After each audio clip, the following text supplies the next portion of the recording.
Greetings to our witnesses. Thank you for your testimony, which I know is harrowing and difficult in some cases, and I thank you for your public service.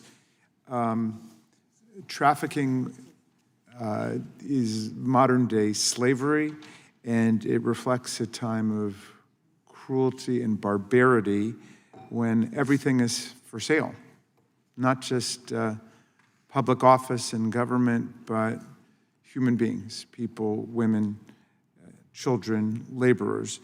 And we know that labor trafficking, sex trafficking, the child sex abuse material are all flourishing online. Alas, the social media companies have been pushed to remove all guardrails against objectionable content on their platforms, which is called censorship. The result has not been a free speech utopia, but a dystopian nightmare. Social media has become a cesspool of scams targeting the elderly, cyberbullying aimed at children and linked to escalating suicide rates, misinformation exploiting the victims of disasters, natural and unnatural, racist and anti-Semitic hatred and vilification, and foreign disinformation and propaganda undermining democratic elections and social trust. And all of this has been a boon for the sex traffickers, while reduced content moderation has also led to an explosion of child sex abuse material online. So we want to prevent the government from becoming a barren hellscape like the social media platforms have become. We cannot allow them to dismantle the government programs and federal funding that actually protect children and teens and aid the victims of human trafficking.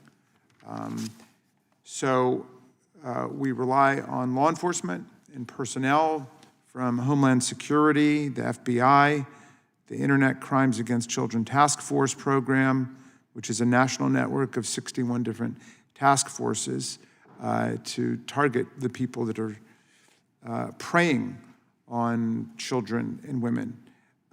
Just last week, we learned that the Department of Homeland Security has ordered its entire investigative division, 6,000 agents, to stop focusing on drug dealers, terrorists, and human traffickers, and instead prioritize, you guessed it, immigration enforcement.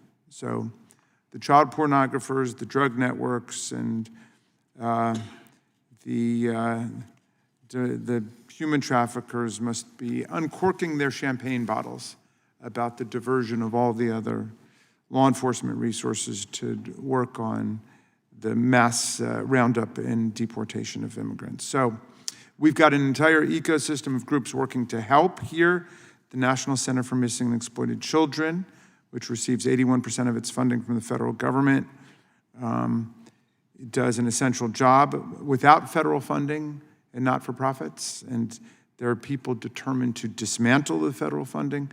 NCMEC and those that support victims by providing housing, emergency shelter, food, clothing, and so on, may have a much more difficult time being able to find the victims and survivors, the people who are willing to cooperate with investigations and prosecutions. My